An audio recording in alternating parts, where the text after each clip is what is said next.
Hello everyone, welcome back. In today's video, we've got a couple of things to discuss, including a couple of signings, a couple of updates with a couple of UFAs, such as Tatar and Jonathan Toews. We also have a recent trade to discuss, and some trade rumors involving the Coyotes, the Islanders, the Sabres, Flames, and Jets. We'll go to all of that coming up right now.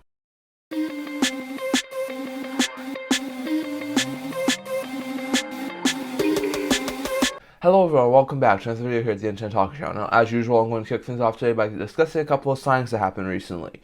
So first, we're going to talk about some of these guys who have recently signed. Both of them were guys who recently became UFAs as their signing rights expired with the former teams, and they signed with their new clubs. So first, we're going to go to the Boston Bruins as they signed a 2019 third-round pick of the Arizona Coyotes, John Farinacci, to a 2-year ELC with an AAV of $910,000. Now, Farinacci, as we talked about on Tuesday, was a very likely candidate to be signed by another NHL team.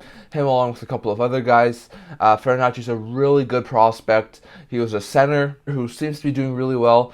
This past couple of years in college, he's had some pretty good numbers, putting up 19 points in 29 games 2 years ago, and putting up 20 points in 19 games this year. So he's looked really good. I think now with him being signed to his ELC, he should probably play in the AHL this upcoming season. I think he should definitely get some taste for the NHL game, and then after this, maybe he should start to become a regular NHL forward. I think in time he should definitely be a good third, maybe second line forward. But I definitely think at this point in time he'll be an AHL. So I don't expect him to challenge for a roster spot too much, but I do expect him to definitely have a shot in the not-too-distant future of being an NHL forward. So a good sign there for the Boston Bruins, and with their depleted center depths now that Krejci and Bergeron have retired, getting Farinacci, who's a really good center prospect, is a really good addition for the Bruins. So former Yotes, now Bruin, John Farinacci has signed his ELC. Also going over to another guy. Now this guy was one of the guys I forgot to mention, whose signing rights had expired this week, and that was Matthew Steinberg. Steinberg was a 2019 third-round pick, but out of the Avalanche. He left, he became a free agent, and actually he came back to sign with the Colorado Avalanche. So good to see the Avalanche wind up resigning him. Steinberg must have not seen much more of an opportunity than he'd had with the Avalanche. So Steinberg signs a 2-year, $899,000 AAV deal with the Colorado Avalanche to remain with the Avalanche and continue to be a good prospect there. So the 2019 third-round pick had been playing over in college over the past couple of years. Last year put up 2 goals, 7 points in 18 games, so not fantastic, but he seems like a decent player. With the 2-year ELC, I'll expect him to continue to play in the AHL. He started to play there last year. I definitely expect him to continue to play in Colorado, the AHL this year. He's a decent prospect. I could see him eventually being a good bottom six forward. But for the time being, I think Steinberg is nowhere close to competing for an actual roster spot with the Avalanche. So, in my opinion, he'll probably play in the AHL this upcoming season. But still, he looks like a good prospect and he'll have room to grow. So, a solid addition there for the Avalanche. And then this one's not an NHL deal, but more of an AHL deal. But it's one of the guys who I was discussing on Tuesday. And that is Jake Wise, who was a former prospect of the Chicago Blackhawks. Now, he left as a UFA, his signing rights expired, as we talked about, and instead of going and signing an NHL deal, he signed an AHL only deal. So he's signing the AHL with the Charlotte Checkers, which are the AHL affiliates of the Florida Panthers. So Wise will get a chance to be a solid AHL player for the Panthers affiliates. If he does well enough, he could easily earn himself a two-way deal with the Panthers. So I think it's a good stepping stone for him, and if Wise can do really good in the AHL, maybe he gets an NHL contract in the future. But another one of those prospects who I thought could get an AHL contract, and Jake Wise has signed over in the AHL and replaced the Charlotte Checkers for this upcoming season. So pretty good signs there for some of those players who had their signing rights expired and signed with new teams now. So going to be interesting to see if there's some more players over the next couple of days who had their signing rights expire, who go out and sign with new teams. So it's going to be really interesting to see. Another piece of news I wanted to get here today is Jonathan Toews. Now, Toews was a guy who a lot of people were speculating could retire at this point in time. There was a lot of speculation that he wasn't even being mentioned on possible free agent cards, and that it seemed likely like he was going to retire. Now, he recently put out a statement thanking the Blackhawks for his time in the organization. He was a long-time Blackhawk, helped them win a couple of Stanley Cups. He was their captain. So once again, Toews went out, thanked like the fans, the players, the staff for his wonderful time in Chicago. He also said that he's going to be taking a break from the NHL, so he's not going to be playing this upcoming season. So he's going to take a break from the NHL with the 23-24 season, but he's not retiring. He said he wants to take a year off, concentrate on his health, his family, stuff like that. But in a year's time, he could go back and challenge for another roster spot. So it's possible he has played his last game. It's possible after this year he just decides to call it quits. It's possible, but he's not retiring yet. So he's not going to play this year. He's going to take a year off. But if he feels like he's still ready to go next year and he still wants to play hockey, there's a possibility that Toews could sign maybe like a 1-year cheaper deal to play with the team, maybe like a cup contender. So it's quite possible Toews could return. It's just not going to happen this year. So we wish Toews all the best for the rest of this year. Hope that he has a really good season. And we also hope that if he can recover from his health problems and all of those stuff, maybe he can come back and play at some point next year. So it's going to be interesting to see, but there will be no Jonathan Toews in the NHL this year, and maybe we see a return to action next year in the 24-25 season. So it's going to be interesting to see, but we now know for a fact Toews is not retiring, but he's also not playing for this upcoming season. So going to be interesting to see if Toews does wind up making a comeback next year, and if so, what sort of team he will be willing to sign with next year if he does wind up playing. We also have an update on another free agent who's currently one of the top free agents in the free agent market right now, and that's Tatar. Tatar, after the Tarasenko and Dumba signing, in my opinion, is probably the highest rated free agent out there. I know Patrick Kane is also out there too, but he's not going to sign until he's closer to being healthy, and there's a lot of speculation that he'll probably remain in the New York area. So Tatar seems like the biggest free agent out there and one of the more likely ones to get an actual contract instead of having to sell for a PTO and go to training camp. And 3 teams who have been linked to him in the recent days have been the Winnipeg Jets, Buffalo Sabres, and Pittsburgh Penguins. So we know the Penguins have been interested in Tatar for a while now. He's a good middle six forward. He can definitely help with some depth scoring. He can even probably play power play minutes. So he's a really good player. But Tatar in Pittsburgh doesn't really work cap-wise. If Gensel starts on long-term injury reserve and they get that cap flexibility, they could easily sign him. But then they have a problem when Gensel gets back. And even if Gensel's back, and they send down a couple of forwards, like say they sent down, as we talked about in our last video, say they sent down all 3 of Jeff Carter, Andreas Johnston, and Alex Nylander to the minors. They'd only get $800,000 left in cap space. I'm not sure Tatar wants to sign for under $1 million.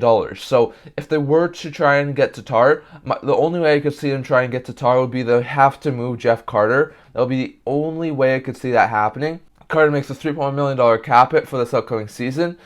If they were to get rid of him, it would only open a spot in the forward group, but it would give them enough cap space to sign Tatar to like a $1.5 million deal. So I think that would be the only way I could see it happening. But if they don't move Carter, I find it really hard to see Tatar going to Pittsburgh. I know they've had a lot of interest in him, but I just can't see it work cap-wise. For the Jets, they do have some cap space. They have a little more depth on their wings after the offseason now, so I'm not exactly sure if he would be a fantastic fit there. But they could definitely probably use another guy. They have the cap space enough to sign him to like maybe a year deal at like $1.5 million. So I could see them have some interest in him.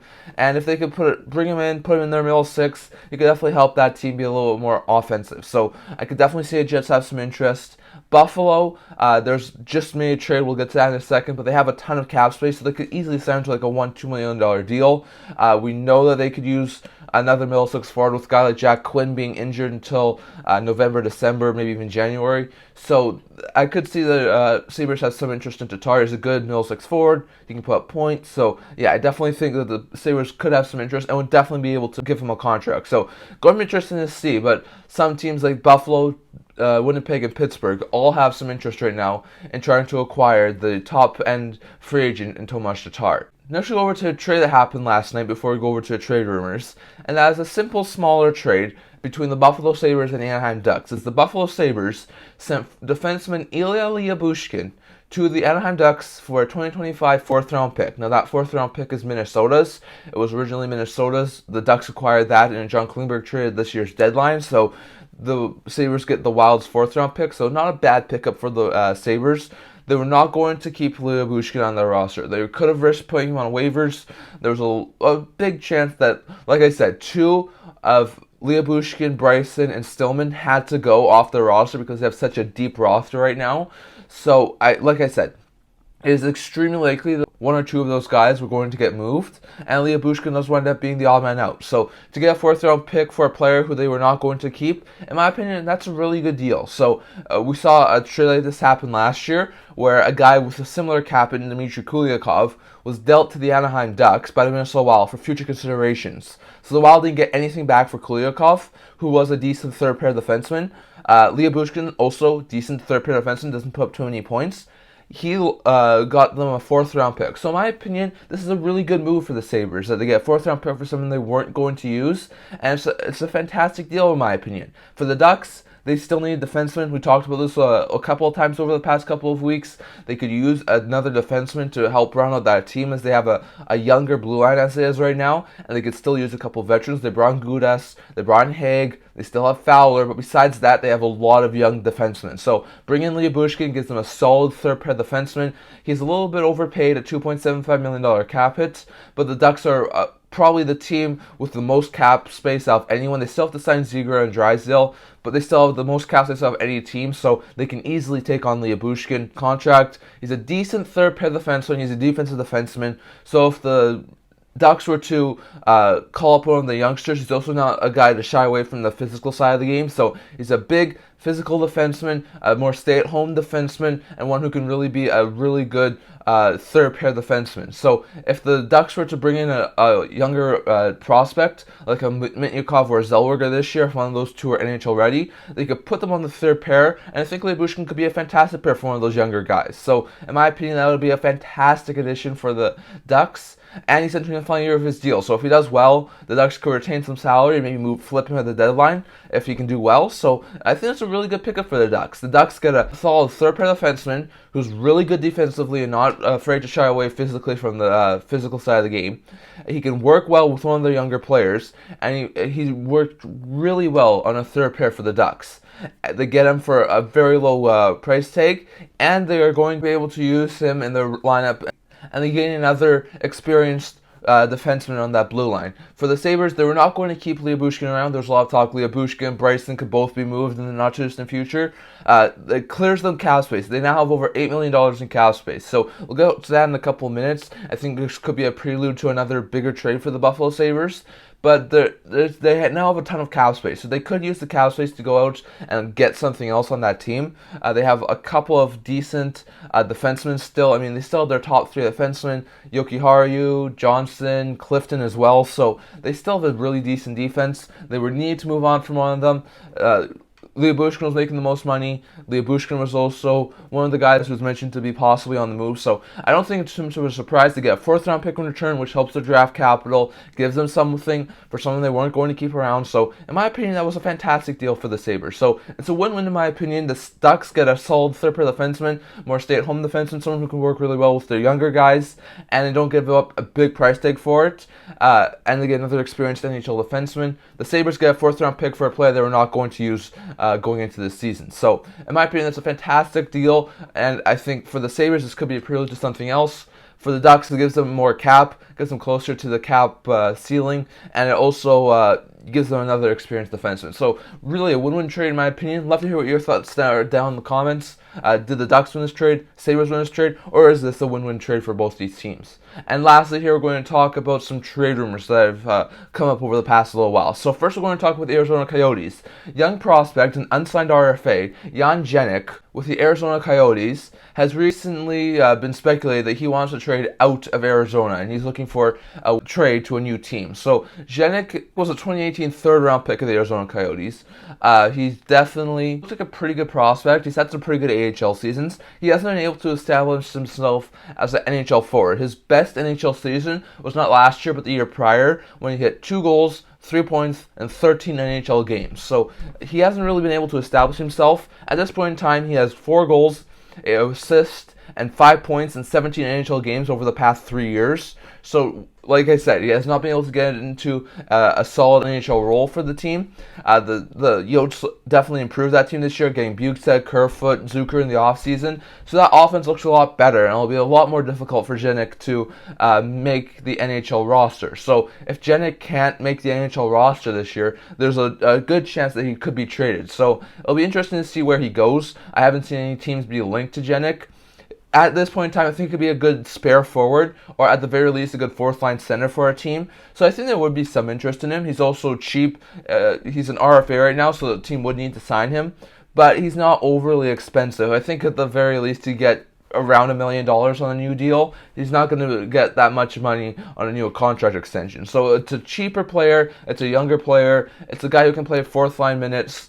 Maybe go up onto the third line if need be if there are injuries. So I think there will be some interest in Jenik. I think there will be definitely some interest in a solid young fourth line center who could definitely still improve to be like a solid third line center in a couple of years' time. So he's going to be a name to watch out for over the next little while. Maybe closer to training camp, we see some of these teams get players hurt. They need some replacements. Jenik, I think, could definitely be a solid option there. So, going to be interesting to see, but Jenik's a name we're going to have to watch out for, as it sounds like he has not had a fantastic time in Arizona over the past couple of years and wants a fresh start and more of an opportunity to play at the NHL level. Going over to the New York Islanders, there's been a lot of talk recently that forward Ross Johnston is another guy who could be moved before the season starts. Now, Johnston's making $1.1 million for the next couple of years. He's a decent bottom six forward who can play a really physical style game, like a really good fourth line grinder forward. Definitely, I think that's the sort of role he plays. But the problem is, he was signed a couple of years ago to a 4-year, $1.1 million deal, basically to replace Matt Martin when Matt Martin's health was sort of in flux. But Martin's been healthy, he's been able to stay strong, and he's still playing on that fourth line with Clutterbuck and Cizikas for the Islanders. So with that being said, Johnston really isn't a fit anywhere else. So there's a lot of talk that the Islanders could move Johnston for something in return. They could also bury him, which is a possibility. He has a $1.1 million cap hit. That entire contract can be buried in the minors, so they don't have to move him.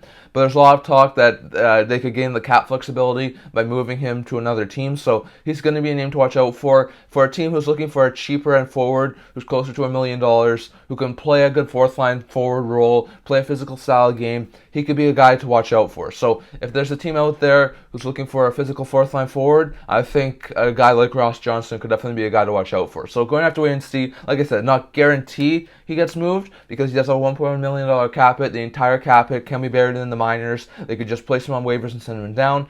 But they could also try and move his contract to gain some cap flexibility. So it's going to be interesting to see. But Johnston's another name who we have to watch out for over the next couple of weeks. Next, we'll go over to two big things I want to talk about here today. So first, with the Buffalo Sabres. As we talked about, Lyubushkin's been traded. They now have 8 solid defenders on that roster. They also now have over $8 million in cap space. So could this be a prelude to another bigger trade for the Buffalo Sabres? Now, we know that they've been talking for a while now about adding something on their roster. I know I did a mock trade talking about them adding Hanifin and Vladar. Not sure if that's going to be a possible trade option for the Sabres, but this move does give them a ton more cap flexibility. They don't have any RFAs, they don't have any business they need to attend to, and they have a ton of cap space now. So could they just wait and leave the roster as is? It's possible. I think it's quite possible they could leave their roster as is if they're doing really well, heading towards the deadline. Maybe they're buyers to the deadline. They use their cap space to their advantage then. But I also think it's quite possible they could use their cap space before the season starts. I know that they've been linked to a couple of top 4 defensemen. I know Hanifin comes to mind. I did a mock trade about him a couple days ago to going to Buffalo. I think that's still really like a possibility. He does play left side, which I think is a little bit less likely to make Buffalo trade for him. But he makes $4 million. The Sabres can easily fit that under the cap. So it would definitely be an interesting thing, but I think that's a really likely possibility. Another one would be Brett Pesce in Carolina. He's a defensive defenseman, so it would work well with some of their offensive defensemen like a Power or a Dahlin. He's a right-side defenseman, so it would work well playing with lefty like a Dahlin or a Power. I think Pesce could be a prime target here for the Buffalo Sabres now. If they could move a guy like Victor Olofsson, and maybe a young player or draft pick as well, I think this could be a prime opportunity for them to get Brett Pesce, who's a prime candidate for their good top four defenseman. So, in my opinion, Pesce, Hanifin, those two guys would be two guys that we could see the Sabres targeting if they have some cap space now in the top four. We talked about them having interest in Tomas Tatar. I think it's possible they could sign to like a $1-2 million deal for 1 year, improve that forward group. So I think that's a possibility too. I also think we could see him try and trade for a goalie before the season starts. I know Levi and Luukkonen are a pretty good goaltending tandem, but they're also pretty young. Luukkonen's pretty much entering his sophomore season. Levi is entering his rookie season, so having two goalies who are that young I don't think is overly fantastic. I think both of them can do well, but I'm just not sure that those two are viable options for this year. So could they go after a guy like Gibson, who does cost quite a bit of money? Could they go after a guy like Vladar, who's not a fantastic starter, but he can work? Could they go after a guy like Hellebuyck, who's a decent starting goaltender? I think it's quite possible they could go after any one of these guys. So the Sabres are going to be a team that's interesting over the next couple of weeks. I think while they could save the cap space for the trade deadline, pick up someone closer to the deadline if they're doing well, I also think they could use their cap space that they have now found to try and improve this team even more. Whether it be a top four defenseman like a Hanifin or a Pesce, whether it be another depth forward like a Tatar, or whether it be a goalie like a Gibson or a Vladar. I think it's extremely likely that we could see the Sabres make at least one more move to improve this team before the season starts. So Sabres are going to be an interesting team to watch, and they're going to be definitely a team that I think is going to have to do something before the season starts. And lastly, here we're going to talk about the Calgary Flames and Winnipeg Jets. There's no real speculation around this right now, but a lot of people that I've been hearing are saying that the Flames and Jets cannot go into the offseason with some of these pending UFAs unsigned. So we know that Elias Lindholm, Noah Hanifin are two big UFAs in Calgary. We know they both need to be either extended or traded. Hanifin does not want to extend, so I think a trade is extremely likely before the season starts. Lindholm, they're still trying to iron out an extension. It might have to be closer to $9 million, but I think there's some likelihood they could get an extension done. Scheifele, Hellebuyck, and Winnipeg. Hellebuyck says he's not going to extend, so moving Hellebuyck will be an important piece for the Jets to do. Moving Scheifele, no, Scheifele hasn't said that he's not going to sign, but he also hasn't said that he is going to sign, so it's going to be really interesting to see about Scheifele. But basically, Hellebuyck wants a $9.5 million extension. Not many teams are willing to pay that. So it sounds like the Jets are going to have to start the season with Hellebuyck, even though that's a bit risky. They could start well, be in a playoff spot, then risk losing them walk as free agents. You could have them injured, and then they could not be able to be trade bait at the deadline. So there's a lot of problems that could happen if they're not signed or possibly traded before the season starts. So it's going to be interesting to see about that. Scheifele is a solid top six center. I could see some teams having interest in him before the season starts. He's going to be a name to watch before the season starts. Hanifin, like I said, solid top four defenseman. There's a number of teams who I think could have interest in him.